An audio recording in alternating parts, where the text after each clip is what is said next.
Sa kasagsagan ng magnitude 7.8 na lindol itong Lunes, nahirapang makalabas ang bahay ang isang maglola sa Malapatan, Sarangani sa tindi ng pagyanig.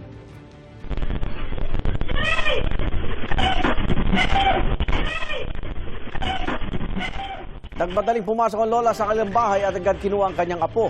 Sinubukan nilang lumabas pero sa lakas ng lindol, nawalan sila ng balanse hanggang mapaupo na lang ang lola sa sahig habang hawak ang kanyang apo.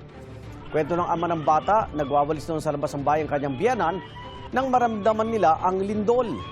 Nasa paaralan daw noon ang kanyang asawa habang nasa Polomolok, South Cotabato naman siya bilang isang rescuer.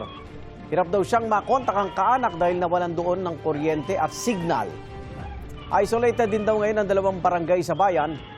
Nananawagan sila ng tulong para sa kanilang pamilya.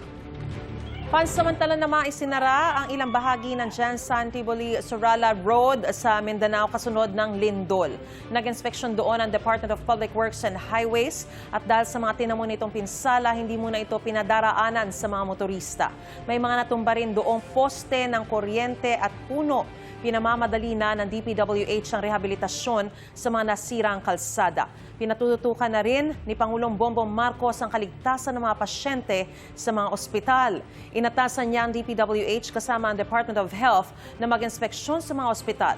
Ipinag-utos din sa Department of Energy na iprioridad ang pagbabalik ng supply ng kuryente sa mga pagamutan.